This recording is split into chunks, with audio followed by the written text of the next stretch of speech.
ক্রীড়া মন্ত্রণালয়ের উপদেষ্টা মহোদয় জনাব আসিফ সাহেব যিনি হয়েছেন, কোটা আন্দোলনের যে স্টুডেন্টরা আছে বা যে সমন্বয়কের ভেতরে একজন ক্রীড়া মন্ত্রণালয়ের উপদেষ্টা মহোদয় জনাব আসিফ সাহেব যিনি হয়েছেন, আপনি দেখবেন উনি কিন্তু খেলাধুলা নিয়ে এখন থেকে উনি কাজ করবেন, বাংলাদেশের সার্বিক খেলাধুলার বিষয়গুলো নিয়ে কাজ করবেন।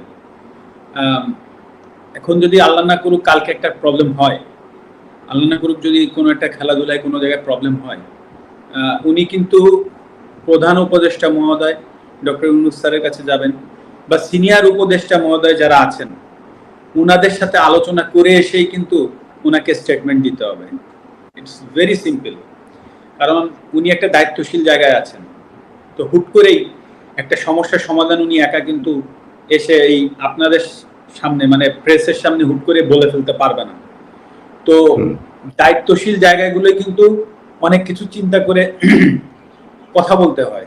তো সেই জায়গা থেকে সেই জায়গাটাই কিন্তু আমি ছিলাম। হ্যাঁ, আপনি আমাকে খেলোয়াড় মাশরাফি বলছেন, আমি সেভাবে উত্তর দিচ্ছি, কিন্তু অ্যাট দ্য সেম টাইমে কিন্তু আমি একটা দায়িত্বশীল চেয়ারে বসেছিলাম। তো হুট করেই আমি কিন্তু ফ্রন্টে এসে একটা কথা বলে দিলাম, আর তাই নিয়ে একটা বিশাল আরো বড় কিছু হয়ে গেল। সেটার ট্যাকেল দেওয়ার ক্ষমতা আদৌ আমার আছে কিনা, বা বর্তমানে যারা কাজ করবেন তাদেরও কিন্তু এই জিনিসগুলো ভেবেচিন্তে কাজ করতে হবে। তো এটা কিন্তু ভেরি সিম্পল ব্যাপার। তো আমি যেটা বলতে চাচ্ছি যে হ্যাঁ, আমি ব্যর্থ হয়েছি, কিন্তু আসলে আমারও তো সীমাবদ্ধতা আছে বা ছিল, এটাও কিন্তু সত্য কথা। কিন্তু সেটাকে যে আমি এক্সকিউজ হিসেবে দাঁড় করাচ্ছি সেটা না, কারণ মানুষের দাবি ছিল, কারণ প্রথমত আমি একজন খেলোয়াড়, তারপরে আমি সংসদ সদস্য।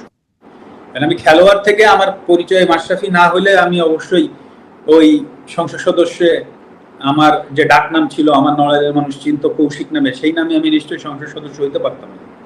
তো খেলোয়াড় মাশরাফির জায়গায় যে আমি ব্যর্থ হয়েছি সেটা কিন্তু আমি একবারও বলছি না। বাট আপনি এট দ্য সেম টাইমে ভাবেন যে আমি একটা সংসদ সদস্য ছিলাম একজন, সেই পজিশন থেকে হুট করে আমি একটা মন্তব্য করার থেকে বরঞ্চ আমি ওইখানে যে সমাধানের চেষ্টা করাটা আমার জন্য আরো ইজি হইতো, বা আমি সেটাই চেষ্টা করেছি, সেটা হয়তো আমি পারিনি। সেটাই আমার ব্যর্থতা।